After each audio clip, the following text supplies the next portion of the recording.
بسم اللہ الرحمن الرحیم۔ شروع اللہ کے نام سے جو بڑا مہربان اور نہایت رحم کرنے والا ہے۔ نماز فجر کے بعد یہ 7 کلمات وہ پڑھتا ہے جس سے اللہ محبت کرتا ہے۔ سمندر کی جھاگ کے برابر گناہ معاف۔ محترم ناظرین، جو شخص یہ 7 کلمات پڑھتا ہے اللہ تعالیٰ اس سے بے پناہ محبت کرتا ہے۔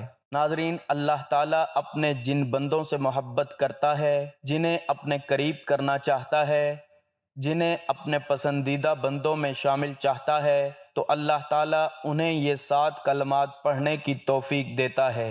جو یہ 7 کلمات پڑھے گا یا انہیں یاد کرے گا وہ اللہ کے پسندیدہ بندوں میں شامل ہوگا۔ خاص طور پر ہر صبح نماز فجر کے بعد ان کلمات کو لازمی پڑھیں۔ یہ کلمات پڑھنے سے اللہ تعالیٰ کی رحمتیں اور برکتیں نازل ہوتی ہیں۔ ہر صبح یہ 7 کلمات پڑھیں۔ ذکر الہی دراصل قرب الہی کی خاطر اللہ کو یاد کرنے کا نام ہے، یعنی زبان پر حمد و تسبیح اور تکبیر و تہلیل کے کلمات کا جاری رہنا۔ ارشاد باری تعالیٰ کا مفہوم ہے، تم مجھ کو یاد کرو، میں بھی تم کو یاد کروں گا، میرا شکر ادا کرو، ناشکری نہ کرو۔ ذکر کی فضیلت اس سے بڑھ کر اور کیا ہوگی کہ خود اللہ سبحانہ و تعالیٰ بھی یاد کرے گا۔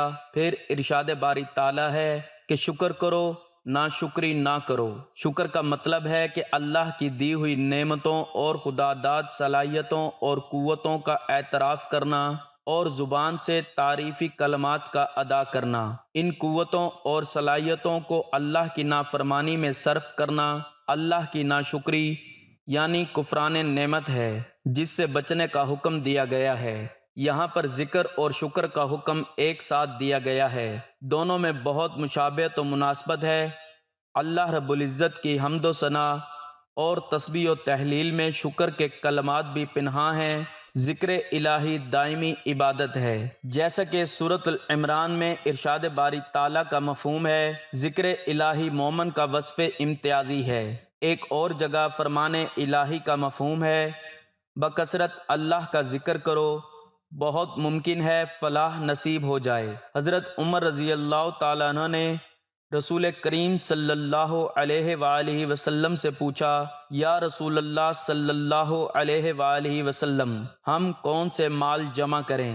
آپ صلی اللہ علیہ وآلہ وسلم نے فرمایا، ذکر کرنے والی زبان اور شکر کرنے والا دل۔ ایک اور موقع پر آپ صلی اللہ علیہ وآلہ وسلم نے ارشاد فرمایا، اللہ کا ذکر دلوں کے لیے شفا ہے، اللہ کا ذکر تمہارے سب اعمال سے افضل ہے۔ ذکر الہی کی حقیقت جاننے اور اس کی افادیت سے اچھی طرح مستفید ہونے کے لیے ضروری ہے کہ ذکر الہی کی 3 اقسام کو مختصراً بیان کر دیا جائے تاکہ ذکر کی اصل حقیقت اور افادیت اچھی طرح واضح ہو جائے۔ نمبر 1، ذکر باللسان۔ نمبر 2، ذکر بالقلب۔ نمبر 3، ذکر بالعمل۔ مدرجہ بالا 3 اقسام میں ہم آہنگی ہوگی تو ذکر الہیہ اصلاح قلب کے لیے شفا اور کیمیا ثابت ہوگا۔ ذکر باللسان، جب اللہ کی حمد و ثنا، اسماء حسنی اور تکبیر و تہلیل کے کلمات طیبہ سے زبان تر و تازہ رہے گی تو لازماً اس کے اثرات دل پر بھی مرتب ہوتے رہیں گے، جیسا کہ ارشاد باری تعالیٰ ہے۔ مفہوم: یاد رکھو اللہ کے ذکر سے ہی دل کا اطمینان حاصل ہوتا ہے، یعنی ذکر الہی کے بغیر اہل ایمان کے دل بے قرار و بے اطمینان رہتے ہیں۔ سورہ اعراف میں ارشاد ربانی ہے۔ مفہوم: اور اچھے نام اللہ ہی کے لیے ہیں، پس پکارو اللہ کو ان ناموں سے۔ اللہ سبحانہ و تعالیٰ کے اسماء و صفات کا ذکر قبولیت دعا کا وسیلہ بھی ہے اور نزول رحمت اور دلی سکون کا ذریعہ بھی ہے۔ سرور کائنات صلی اللہ علیہ وآلہ وسلم نے بھی فرمایا کہ جب ان کے وسیلے سے دعا کی جائے تو قبولیت کی زیادہ امید کی جا سکتی ہے۔ سورہ آل عمران میں اللہ سبحانہ و تعالی ایمان والوں کی خصوصیات بیان کرتے ہوئے فرماتا ہے۔ مفہوم: جو لوگ اللہ کا ذکر کھڑے اور بیٹھے اور اپنی کروٹوں پر لیتے ہوئے کرتے ہیں اور زمین و آسمان کی پیدائش پر غور و فکر کرتے ہیں، یہاں پر صرف ذکر کرنا نہیں مقصود بلکہ غور و تدبر بھی ضروری ہے۔ کسی صحابی رضی اللہ تعالیٰ عنہ نے حضور صلی اللہ علیہ وآلہ وسلم سے پوچھا کہ حضور کوئی ایسی چیز بتا دیجئے کہ جسے مشغلہ اور دستور بنا لیا جائے، تو آپ صلی اللہ علیہ وآلہ وسلم نے فرمایا اللہ کے ذکر سے تو ہر وقت رطب اللسان رہے۔ ذکر بالقلب، ذکر قلبی یہ ہے کہ دل و دماغ میں اللہ کی معرفت و خشیت اور عظمت و محبت شعوری طور پر موجود ہو۔ قلب سلیم کی یہی صفات ذکر الہی کا منبع اور سرچشمہ ہیں۔ ان صفات و کیفیات سے عاری اور غفلت کے پردوں میں لپٹا ہوا دل نہ تو اللہ کے قہر و غضب سے ڈرتا ہے اور نہ ہی اس کی رحمت کے حصول کی طرف مائل ہوتا ہے۔ سورہ زرخب میں اللہ پاک کا ارشاد کا مفہوم ہے، جو ذکر خدا سے غافل ہو کر زندگی گزارے گا تو ہم اس کے لیے شیطان مقرر کر دیتے ہیں۔ حضور سرور کائنات صلی اللہ علیہ وآلہ وسلم کا ارشاد مبارک ہے۔ مفہوم: اللہ تعالیٰ غافل دلوں کی زبانی دعا قبول نہیں کرتا۔ دراصل غافل دلوں کی عبادت میں سوز و گداز اور عبادت کا شوق بیدار نہیں ہوتا۔ ذکر الہی سے غافل دل کے اندر شیطانی راستے کھل جاتے ہیں، یوں نیکی، بھلائی اور فلاح کے راستے بھی بند ہو جاتے ہیں اور شیطانی الہام کو وہی دل آسانی سے قبول کر لیتے ہیں۔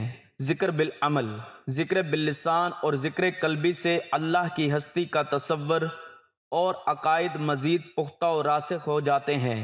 اب ایک ذکر کے اعمال و افعال میں بھی لازماً مثبت تبدیلی نظر آنی چاہیے اور اس کے اعمال و افعال میں شرک کا شائبہ بھی نظر نہیں آنا چاہیے۔ زندگی کے ہر موڑ پر اللہ اور اس کے رسول کریم صلی اللہ علیہ وآلہ وسلم کی ہدایات و احکامات کو مد نظر رکھنا چاہیے۔ یوں ہمہ وقت یاد الہی سے زندگی اسلامی شریعت کے مطابق گزارنا اور اس پر عمل پیرا ہونا آسان ہو جائے گا۔ وہ اخلاق حسنہ سے آراستہ اور اخلاق رذیلہ اور گناہوں سے اجتناب کرنے کی کوشش کرے گا۔ غرض یہ کہ یاد الہی سے ہی ہماری دنیا و آخرت میں فلاح و کامرانی کا راز پوشیدہ ہے۔ حضور پاک صلی اللہ علیہ وآلہ وسلم نے حضرت معاذ رضی اللہ تعالی عنہ کو یہ دعا بہت اہتمام سے سکھائی اور ہر نماز کے بعد پڑھنے کی تاکید فرمائی۔ مفہوم: الہی مجھے مدد دے کہ میں آپ کی یاد، آپ کا شکر اور بہترین عبادت کروں۔ ایک بزرگ کے پاس ایک شخص نے رزق کی تنگی کی شکایت کی تو انہوں نے فرمایا، ہر صبح نماز فجر کے بعد 100 بار پڑھو سبحان اللہ و بحمدہ، تو سمندر کی جھاگ کے برابر بھی گناہ ہوں تو معاف ہو جاتے ہیں۔ سبحان اللہ و بحمدہ میزان کو بھر دیتا ہے اور باقی کو الحمدللہ بھی بھر دیتا ہے۔ قرآن و حدیث میں اللہ تعالیٰ کی حمد اور پاکی بیان کرنے کا بار بار حکم دیا گیا ہے، لہٰذا مذکورہ کلمہ سبحان اللہ و بحمدہ سبحان اللہ العظیم چونکہ اللہ تعالیٰ کی حمد اور پاکی بیان کرنے پر مشتمل ہے، اس لیے اس کے پڑھنے سے قرآن و حدیث کے ان تمام اوامر کی بجا آوری لازم آنے کے ساتھ ساتھ ان کلمات کا کہنے والا ان تمام فضائل کا مستحق بھی بنتا ہے جو عمومی طور سے اللہ تعالیٰ کی پاکی اور حمد بیان کرنے یعنی سبحان اللہ اور الحمدللہ کہنے کے بارے میں وارد ہوئے ہیں۔ رسول اللہ صلی اللہ علیہ وآلہ وسلم نے فرمایا کہ 2 کلمے ایسے ہیں کہ جو اللہ تعالیٰ کو بہت محبوب ہیں، یعنی ان کا کہنے یا پڑھنے والا اللہ کو بہت محبوب ہے۔ زبان پر بہت ہلکے ہیں، یعنی ان کا پڑھنا آسان ہے۔ اعمال کے ترازو میں بہت وزنی ہیں۔ وہ 2 کلمے یہ ہیں، سبحان اللہ و بحمدہ اور سبحان اللہ العظیم۔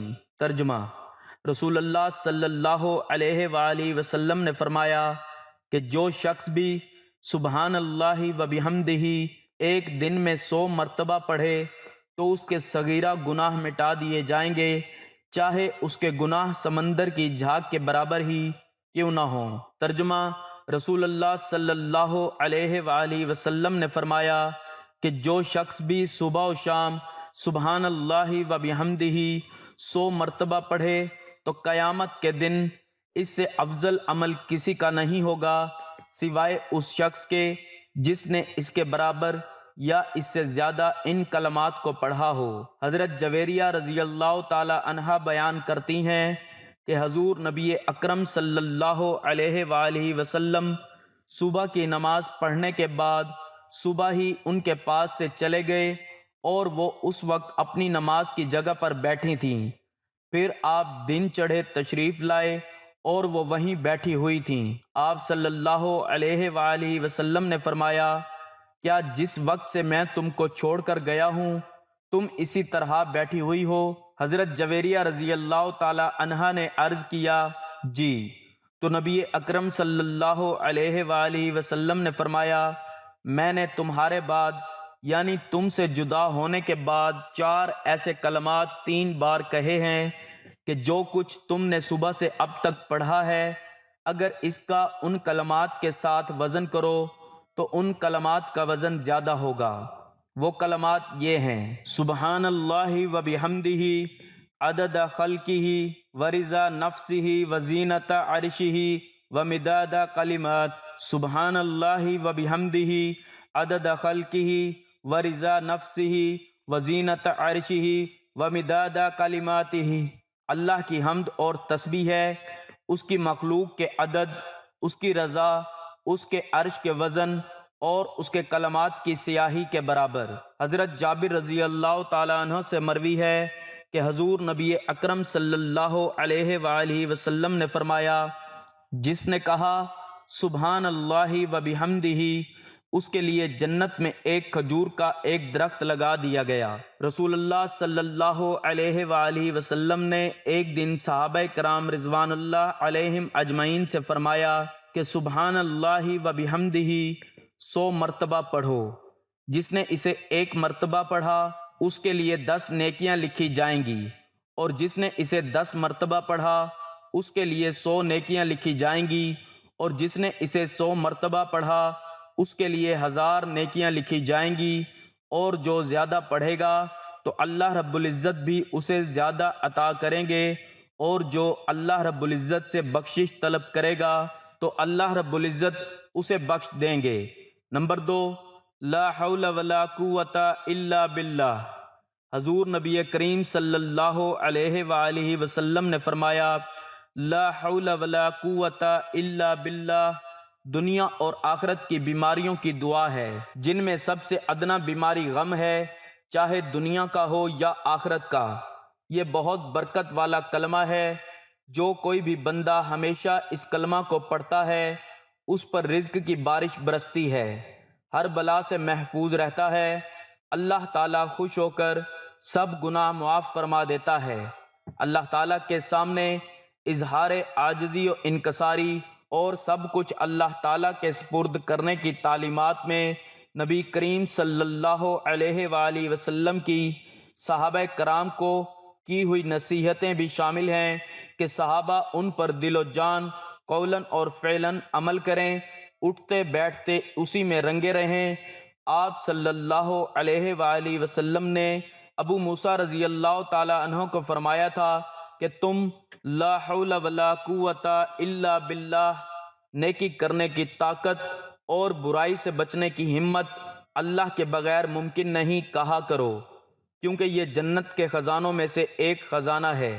اس ذکر کی وجہ سے بندے کو یہ یقین محکم ہو جاتا ہے کہ وہ خود یا کوئی اور ایک حالت سے دوسری حالت میں منتقل ہونے کی ذاتی طاقت کا حامل نہیں ہے۔ بندہ اپنا کوئی بھی کام تنہا مکمل نہیں کر سکتا، کسی بھی ہدف کو پانے کے لیے انتہائی مضبوط، بلند و بالا اور عظمت والی ذات باری تعالیٰ کی جانب سے قوت کا ملنا ضروری ہے۔ اس ذکر میں انسان اپنی حقیقی کم مائگی اور ناتوانی اپنے پروردگار کے سامنے رکھتا ہے۔ انسان یہ بھی کہتا ہے کہ اسے اپنے غالب اور زبردست خالق کی ہر وقت اور ہر لمحے ضرورت ہوتی ہے۔ جس وقت یہ ذکر انسانی زبان پر جاری ہو تو عین اس وقت دل عظیم الشان ذات کی وحدانیت کا اقرار کر رہا ہوتا ہے کہ اسی سے مدد، کامیابی، تنگی سے نکلنے کا راستہ اور خوشحالی طلب کی جاتی ہے۔ فرمان باری تعالیٰ ہے، ان قریب اللہ تعالیٰ مشکل کے بعد آسانی فرما دے گا۔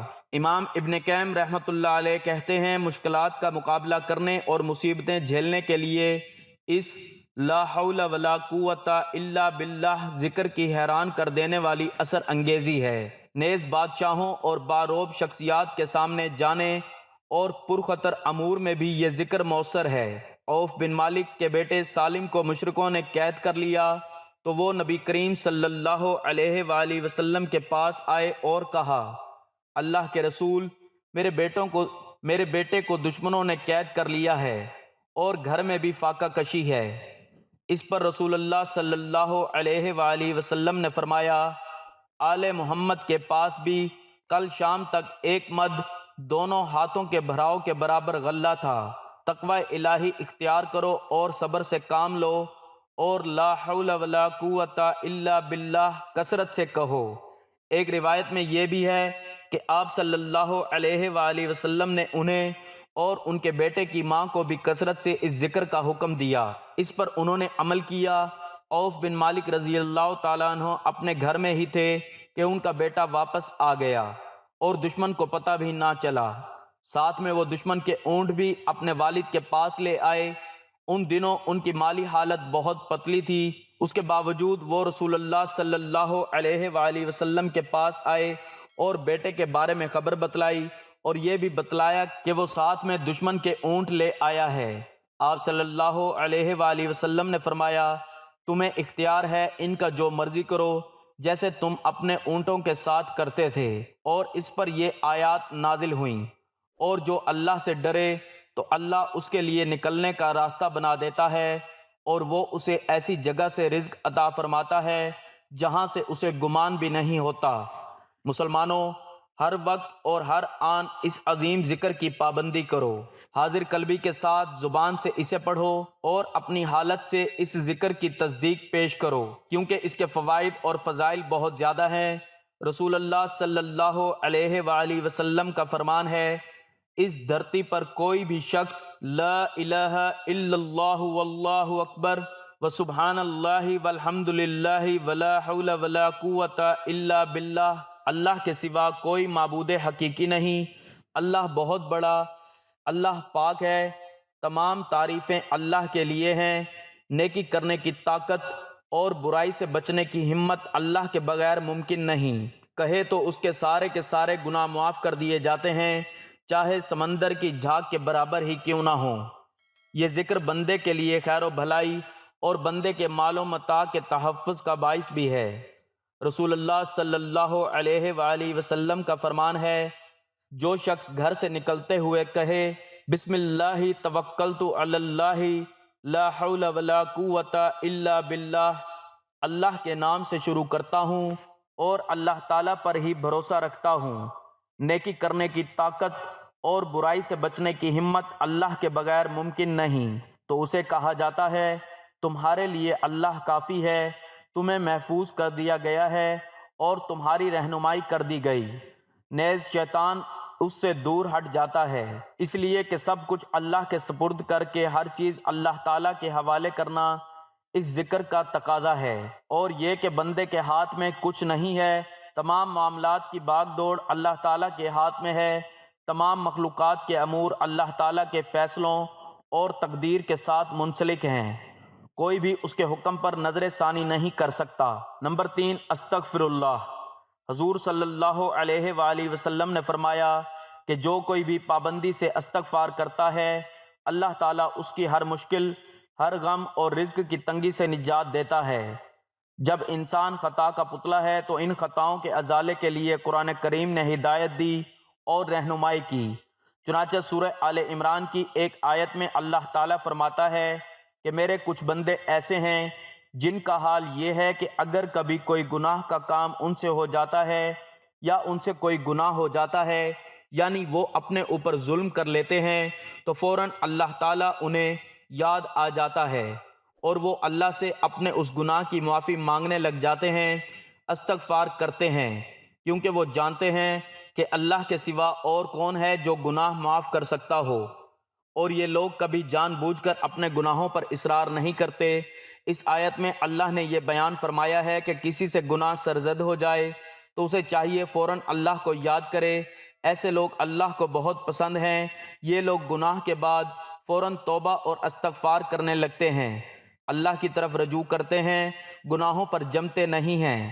ایسے لوگوں کو اللہ مغفرت اور دخول جنت سے نوازے گا۔ مسلم شریف میں حضرت عائشہ رضی اللہ تعالی عنہ سے منقول ہے کہ جب سورہ نصر نازل ہوئی تو آپ صلی اللہ علیہ وآلہ وسلم بکثرت سبحان اللہ و بحمدہ استغفر اللہ و اتوب الیہ پڑھتے تھے۔ ہمیں بھی چاہیے کہ ہم اس حدیث پر عمل کریں اور نمازوں کے بعد استغفر اللہ پڑھنے کا اہتمام کریں۔ ایک دوسری حدیث حضرت ابو ہریرہ رضی اللہ تعالیٰ عنہ سے منقول ہے کہ رسول کریم صلی اللہ علیہ وآلہ وسلم نے فرمایا، اللہ کی قسم میں دن میں 70 بار سے زیادہ اللہ تعالیٰ سے استغفار کرتا اور توبہ کرتا ہوں۔ آپ صلی اللہ علیہ وآلہ وسلم اتنی کثرت سے استغفار کرتے، اس سے مقصود امت کو ہمیں استغفار و توبہ کی ترغیب دلانا تھا کہ حضرت صلی اللہ علیہ وآلہ وسلم باوجود یہ کہ معصوم اور تمام مخلوقات سے افضل ہیں، پھر بھی جب آپ صلی اللہ علیہ وآلہ وسلم نے دن میں 70 بار توبہ و استغفار کی تو امت کے گناہ گاروں کو بطریق اولا استغفار و توبہ بہت کثرت سے کرنی چاہیے۔ اب استغفار کن کلمات یعنی کن الفاظ سے کرنا چاہیے، اس کے لیے احادیث میں مختلف الفاظ آئے ہیں۔ جس بندے کو جو یاد ہوں وہ کلمات استغفار کے پڑھتے رہنا چاہیے۔ ایک کلمہ استغفار کا استغفر اللہ الذی لا الہ الا هو الحی القیوم واتوب الیہ، جسے یہ یاد ہو یہ پڑھتا رہے۔ ایک کلمہ استغفر اللہ ربی من کل ذنب واتوب الیہ ہے، یہ بھی پڑھ سکتے ہیں، اور جسے یہ یاد نہ ہو تو استغفر اللہ ہی پڑھتا رہے۔ یہ مختصر کلمہ ہر مسلمان کو یاد ہوتا ہے، اسے پڑھتے رہنا چاہیے، اسے زبان پر ہر وقت جاری رکھیں۔ اللہ تعالی ہمیں استغفار کی تمام فضیلتیں عطا فرمائیں گے۔ بندہ گناہوں سے سچی توبہ کرتا ہے اور اپنی توبہ پر قائم رہتا ہے، اللہ تعالیٰ اس کے تمام گناہوں کو معاف کر دیتا ہے۔ ایک حدیث میں آپ صلی اللہ علیہ وآلہ وسلم فرماتے ہیں، گناہوں سے صحیح اور پختہ توبہ کرنے والا شخص ایسا ہے کہ گویا اس نے گناہ کیا ہی نہ ہو۔ اللہ تعالی ہمیں توبہ و استغفار کی کثرت کرنے کی توفیق عطا فرمائے، آمین۔ نمبر 4، بسم اللہ اللہم صلی علی محمد۔ جو شخص یہ درود شریف پڑھتا ہے اللہ تعالیٰ اس پر ایک فرشتہ مقرر کر دیتا ہے جو اسے غیبت کرنے سے روکتا ہے، اور اللہ تعالیٰ لوگوں کو اس کی غیبت کرنے سے روک دیتا ہے۔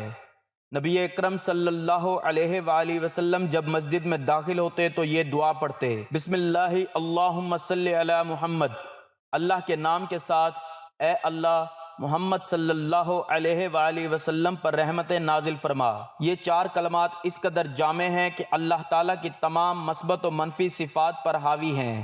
اللہ کے وہ تمام اسماء جو اللہ کی ذات پاک سے ہر عیب و نقص کی نفی کرتے ہیں، سبحان اللہ کا مفہوم ان سب پر حاوی ہے، اور وہ تمام اسماء حسنہ جو اللہ تعالیٰ کی ایجابی صفات کمال پر دلالت کرتے ہیں، وہ سب الحمدللہ کے احاطے میں آ جاتے ہیں۔ اس طرح جو اسماء حسنہ اس کی وحدانیت و یکتائی اور اس کی شان بے مثال پر دلالت کرتے ہیں، ان کی پوری ترجمانی کلمہ لا الہ الا اللہ کرتا ہے، اور وہ اسماء حسنہ جن کا مفہوم و مدعا یہ ہے کہ اللہ تعالیٰ ہر وہم و خیال اور گمان و قیاس سے بلند و بالا ہے۔ اللہ اکبر کا کلمہ کر رہا ہے، اس لیے جس نے دل کے شعور اور یقین کے ساتھ یہ کلمات کہے اس نے اللہ کی ساری ثنا اور صفات بیان کر دیں۔ اس لیے یہ 4 کلمات اپنی قدر و قیمت اور عظمت و برکت کے لحاظ سے بلا شبہ اس ساری کائنات سے فائق و برتر ہیں جس پر سورج کی روشنی پڑتی ہے، لیکن یہ خیال رہے ان کلمات کے فضائل انہی لوگوں کو حاصل ہوں گے جو اللہ کے احکام کے پابند ہیں اور اس کی منہیات سے اجتناب کرتے ہیں۔ لیکن جو لوگ اللہ کے احکام و تعلیمات کو نظر انداز کرتے ہیں اور محرمات کا ارتکاب کرتے ہیں اور اپنی خواہشات کی پیروی کرتے ہیں، وہ محض ان کلمات کو زبان سے کہہ کر اس اجر و ثواب کے مستحق نہیں ہوتے۔